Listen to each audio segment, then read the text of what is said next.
नमस्कार। आइए सुनते हैं लेखिका डॉक्टर रंजना जायसवाल द्वारा लिखी हुई कहानी अपने हिस्से की धूप। तो आइए कहानी शुरू करते हैं। कोहरे में लिपटी एक नई सुबह नए जीवन में नूपुर का स्वागत कर रही थी। खेतों की तरफ किसान राग मल्हार गाते चले जा रहे थे। गेहूं और सरसों की फसलें फरवरी की इस गुलाबी ठंड में हल्की हल्की बहती शीतल सुगंधित बयार के स्पर्श को पाकर खिलखिलाने लगी थीं। नूपुर की आंखें नींद से मुदी जा रही थीं।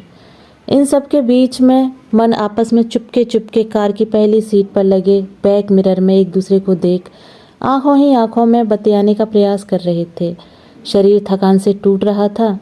विदाई का मुहूर्त सुबह का ही था। ससुराल में पहला दिन था उसका। टिटपुट रीति रिवाजों के बाद उसे कमरे में बिठा दिया गया था। उसकी आंखें उन्नीदी हो रही थी। कितने दिन हो गए थे उसे मन भर सोए हुए। सोती भी कैसे, घर रिश्तेदारों से जो भरा हुआ था। नूपुर सो जा वरना चेहरा सोया सोया लगेगा, फोटो अच्छे नहीं आएंगे। कहते सब जरूर थे, पर कैसे, इस बात का किसी के पास कोई जवाब नहीं था। जिसे देखो वही हाथ में ढोलक लेकर उसके सिर पर आकर बैठ जाता। इन्हें देखो, महारानी की खुद की शादी है और यह फुर्रा मारकर सो रही हैं। अरे भाई, शादी ब्याह रोज रोज थोड़ी होता है, अभी मजे ले लो, फिर तो बस यादें रह जाती हैं। मन मारकर उसे भी शामिल होना ही पड़ता। अभी तो ससुराल के रीत रिवाज बाकी थे। उसने खिड़की के बाहर झांक कर देखा। सड़कें सो रही थीं और वह जाग रही थी। दबे दबे पाँव से वह हौले हौले एक नई जिंदगी में प्रवेश कर रही थी। एक ही मांस मज्जा से बने हर इंसान की देह में एक अलग खुशबू होती है जो उसे दूसरों से अलग करती है। शायद घरों की भी अपनी एक देह और एक अलग खुशबू होती है जो उन्हें दूसरों से अलग करती है। नूपुर इस खुशबू से बिल्कुल अपरिचित और अनजान थी। उसके घर खुशबू उसके पीहर से बिल्कुल अलग थी, जिसे उसे अपनाना और अपना बनाना था। अरे भाई, कोई अपनी भाभी का सामान कमरे में पहुंचा दो, सासू माँ ने आवाज़ लगाई। नूपुर की आंखें तेजी से अपने सामान को ढूंढ रही थी। कल रात से 15 किलोग्राम का लहंगा पहने पहने अब तो उसका शरीर भी जवाब देने लगा था। कितने शौक से लिया था उसने। जितना तेरा खुद का वजन नहीं, जितना लहंगे का है, कैसे संभालेगी, पापा ने चिंतित स्वर में कहा था।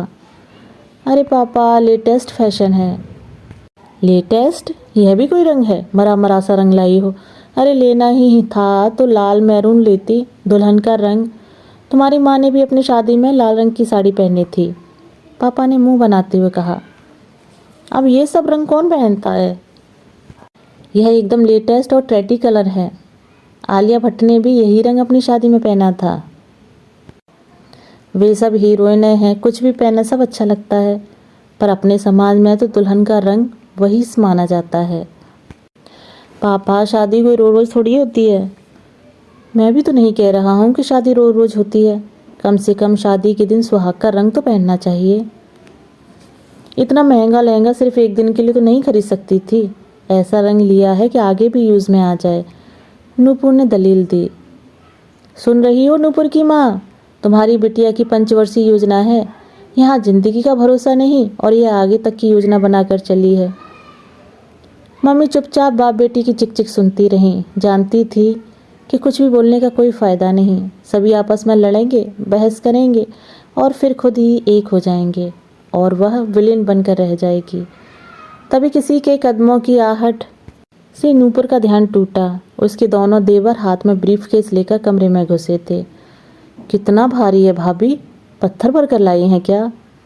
नूपुर मुस्कुरा दी। क्या कहती, महीनों से खरीदारी की थी, कहाँ कहाँ से ढूंढ ढूंढ कर सामान इकट्ठा किया था।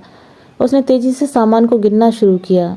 3 ब्रीफकेस, 1 एयर बैग और 1 वैनिटी बैग और यह गुलाबी वाला ब्रीफकेस। वह नदारत था। पापा से कहा तो था कि उसे भी अपने साथ लेकर जाएगी। जीवन की नई शुरुआत हुई थी। हर तरह के रंग और स्वाद से भरी गई थी उसकी ज़िंदगी। सब कुछ तो लेकर आई थी वह, पर क्या सब कुछ पीछे बहुत कुछ छूट गया था। भैया, एक पिंक कलर का ब्रीफकेस भी होगा। पिंक? छोटे देवरों के चेहरे पर शरारत उभर आई। आपको भी पिंक कलर पसंद है? वह तो पापा की परियों को पसंद होता है। तुम लोग फिर से शुरू हो गए? मम्मी जी ने दोनों को मीठी झिड़की दी। भाभी, उस पर बारबी डॉल बनी हुई थी क्या? हाँ हाँ, वही। देखा क्या आपने? उसकी आंखों में जुगनू चमक उठे। कब से पूरे घर में टहल रहा था, समझ ही नहीं आ रहा था कि पता नहीं किसका सामान भाभी के सामान के साथ चला आया है। जी वह मेरा ही है, नूपुर ने सकुचाते हुए कहा।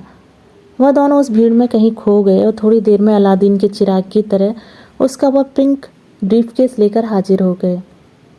यह लीजिए आपकी अमानत, और कोई आदेश? दोनों ने सीने पर हाथ रखकर बाएं पैर को पीछे मोड़ सिर को हल्का सा झुकाकर बड़ी अदा से कहा। भाभी को बड़ा मक्खन लगाया जा रहा है।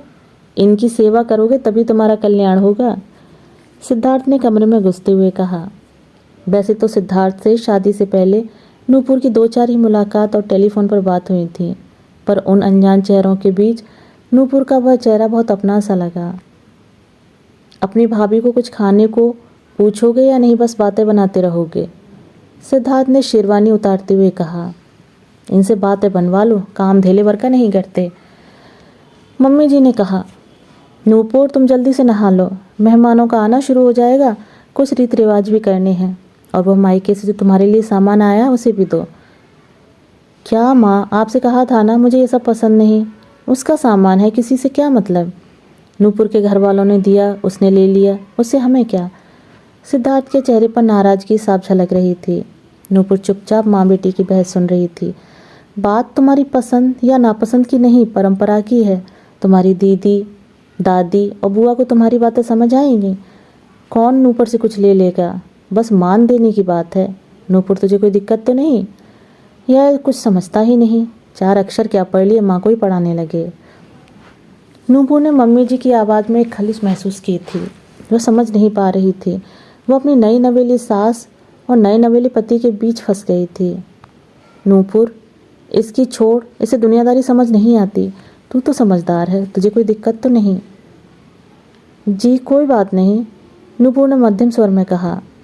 सिद्धार्थ नूपुर के इस फैसले से कुछ खास खुश नज़र नहीं आ रहा था। बोला, जो मन में आए करो, फिर मुझसे कोई कुछ मत कहना। नूपुर, मैं सबको इसी कमरे में बुला लूँगी, तुम नहा धोकर तैयार हो जाओ, रात में रिसेप्शन भी है। सिद्धार्थ, तू मेरे कमरे में नहा ले, बहू को तैयार होने दे।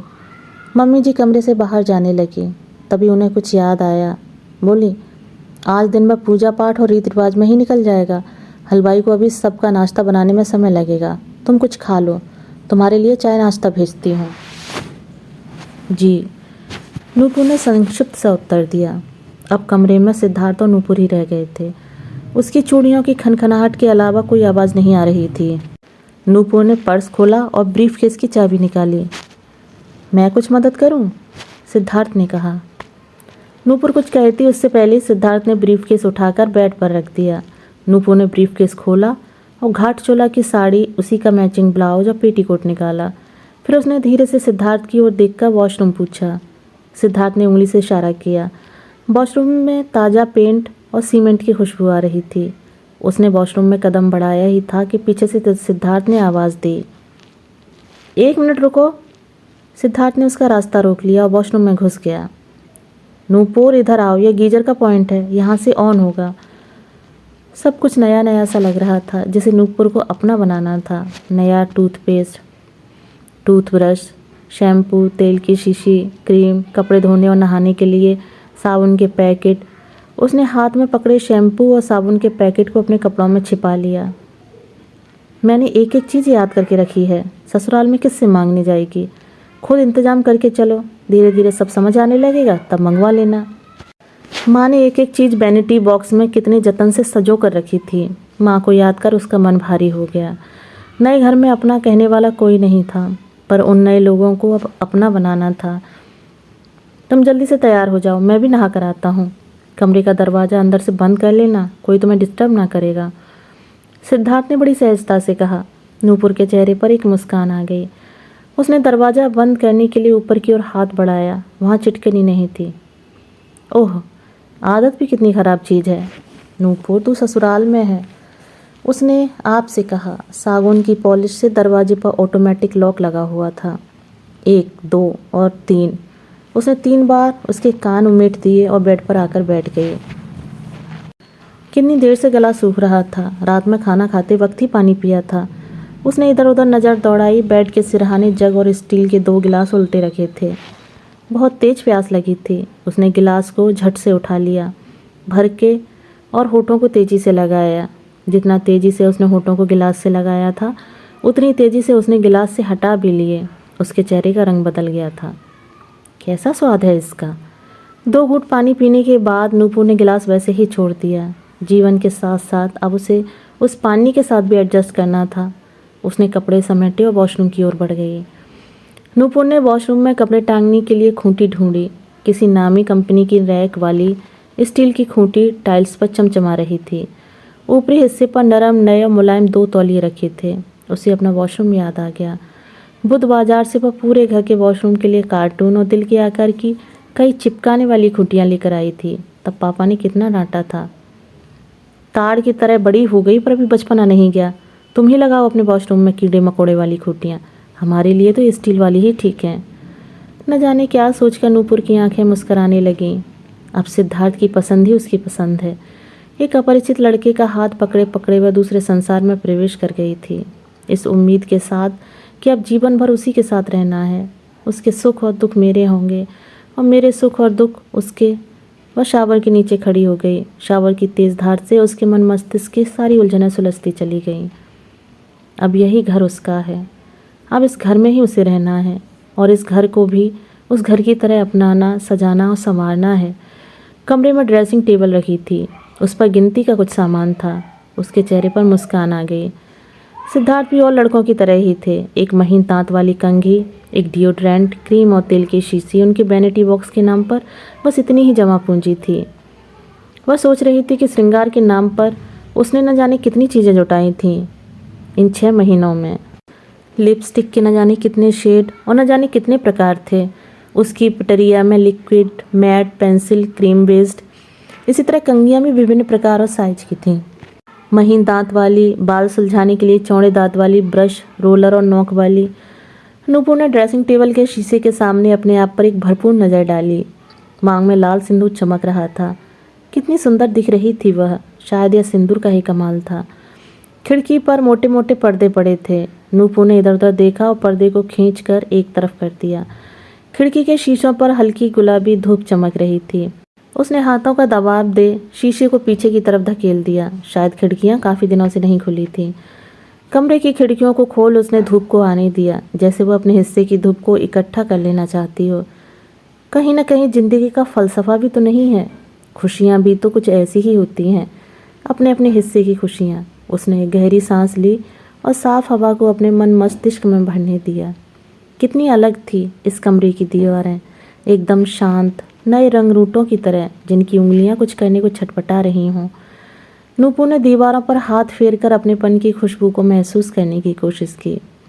कितना अलग था उसका यह कमरा उसके पीहर के कमरे से। उसने ऑनलाइन अपने कमरे की दीवार के लिए स्टिकर मंगवाए थे। पिंजरे से निकलकर उड़ती ढेर सारी चिड़ियाएँ। अजीब सी खुशी मिलती थी उसे उन्हें देखकर। पापा हमेशा कहते हैं, लड़कियां भी तो चिड़ियों की तरह होती हैं, एक दिन उड़ जाती हैं, तू भी उड़ जाएगी इनकी तरह। छत पर रेडियम के चमकते सितारे अंधेरे में कितने टिमटिमाते थे, मानो खुले आसमान के नीचे सो रहे हों। कभी कभी लगता जैसे वह खुली आंखों से सपना देख रही हो। नूपुर ने एक गहरी सांस ली। पीछे बगीचा था। हलवाई के बर्तनों की आवाज़ उसे अब साफ साफ सुनाई दे रही थी। उसने खिड़की को खुला ही रहने दिया और पर्दों को खींचकर हल्का बंद कर दिया। तभी दरवाजे पर किसी ने धीरे से खटखटाया। नूपुर, नूपुर। कौन? नूपुर ने पूछा और यह सवाल करके वह खुद ही अचकचा गई। वह इस वक्त सिद्धार्थ के घर में थी तो वह उन्हीं से पूछ रही थी। नूपुर, मैं हूँ सिद्धार्थ। एक भारी आवाज़ आई। आवाज़ में नूपुर के लिए हक था। जी आती हूँ। वह खुद ही कहकर शर्मा गए। उसने अपने आप को समझाया कि अब उसे इन सब चीज़ों की आदत डालनी होगी। तैयार हो गई तुम? सिद्धार्थ ने एक भरपूर नज़र उस पर डाली। उसकी आंखों में ऐसा कुछ था कि नूपुर की आंखें नीचे हो गईं। ये पर्दे किसने खोल दिए? सिद्धार्थ का ध्यान पर्दों की ओर गया। वो बड़ा सफोकेशन हो रहा था। मैंने खिड़कियां खोल दी थीं। ऑक्सीजन कैसे मिलेगी? क्रॉस वेंटिलेशन भी तो ज़रूरी है। मुझे उलझन होने लगती है। नूपुर एक सांस में बोल गई। तुम दोनों तैयार हो गए? लो जल्दी जल्दी नाश्ता कर लो। दादी और बुआ जी तुम लोगों को पूछ रही थीं। मम्मी जी हाथ में चाय नाश्ते की ट्रे लेकर कमरे में घुसी। कुछ हुआ है क्या? तुम दोनों ऐसे शांत क्यों खड़े हो? कुछ नहीं मम्मी, नूपुर को बंद कमरे में उलझन हो रही थी। उसने खिड़की खोल दी, कह रही थी ऑक्सीजन कैसे मिलेगी, क्रॉस वेंटिलेशन भी तो ज़रूरी है। उसे उलझन होने लगती है। मम्मी ठहाका मारकर हंस पड़ी। अब इस घर में एक नहीं 2 लोग हो गए खिड़की खोलकर सोने वाले, मैं और नूपुर। नूपुर को माँ बेटी की बात समझ नहीं आ रही थी। जानती हो नूपुर, सिद्धार्थ और उसके पापा को खिड़की खोलना बिल्कुल पसंद नहीं। कहते हैं बाहर का शोर अंदर आता है। मुझे तो बंद कमरे में बिल्कुल नींद नहीं आती, लगता है सांस घुट रही है। अब तो तेरी बीवी भी माँ के रंग में रंग गई। अब तू क्या करेगा सिद्धार्थ? मम्मी मंद मंद मुस्करा रही थी और उनकी बात सुन नूपुर भी मुस्कराने लगी। चलो अब समय बर्बाद मत करो और जल्दी से नाश्ता कर लो, तेरी बुआ और दादी भी उठ गए हैं। तुम लोग कमरा ठीक कर लो, मैं भी काम देख कर आती हूँ। हलवाई ने नाश्ता बनाना शुरू किया या नहीं? मम्मी आपने नाश्ता किया या नहीं? अभी बीपी लो हो जाएगा, तबीयत खराब हो जाएगी। सिद्धार्थ के चेहरे पर चिंता की लकीरें साफ पड़ी जा सकती थीं। सुन रही हो नूपुर इसकी बात? अब भी पूरा घर मेहमानों से भरा पड़ा है और सबसे पहले मैं ही नाश्ता करने बैठ जाऊं, लोग क्या कहेंगे? सिद्धार्थ ने मम्मी जी का हाथ पकड़कर उन्हें ज़बरदस्ती अपने पास बिठा लिया। कोई कुछ नहीं कहेगा। नूपुर तुम भी जल्दी से नाश्ता कर लो। मम्मी तुम भी साथ खा लो, कौन देखने आ रहा है, सब सो रहे हैं। मम्मी जी ने कैसरोल से पोहा निकालकर प्लेट में परोस दिया और सिद्धार्थ ने चाय का प्याला नूपुर की ओर बढ़ा दिया। नूपुर बेड के एक कोने में बैठ चाय पीने लगी। चाय ठीक बनी है ना? मीठा ज़्यादा तो नहीं हो गया? इतना सामान फैला हुआ है, कुछ मिल ही नहीं रहा था। जी ठीक है, मैं थोड़ा चीनी हल्की पीती हूँ। कहने को तो नूपुर ने कह दिया, पर वह कश्मकश में पड़ गई कि पता नहीं उसे यह बात कहनी भी चाहिए थी या नहीं। मम्मी ने कितनी बार समझाया था, वह ससुराल है, कुछ भी मुंह में आए तो बोल मत देना, पर वह भी तो आदत से मजबूर थी, कहने से पहले एक बार भी नहीं सोचती। ओह मुझे पता नहीं था बेटा, दूसरी बना देती हूँ। नहीं नहीं आंटी जी, इसकी कोई ज़रूरत नहीं है। आंटी नहीं मम्मी कहना सीखो। मम्मी जी की आवाज़ में एक मनोहार के साथ एक आदेश भी था। नूपुर का चेहरा उतर गया। बोली, मुश्किल है पर धीरे धीरे आदत पड़ जाएगी। माँ के अलावा कभी किसी को माँ नहीं कहा तो माँ को याद कर उसकी आंखें सजल हो गईं। समझ सकती हूँ इतना आसान नहीं है, पर धीरे धीरे आदत पड़ जाएगी। मम्मी जी ने धैर्य बंधाया।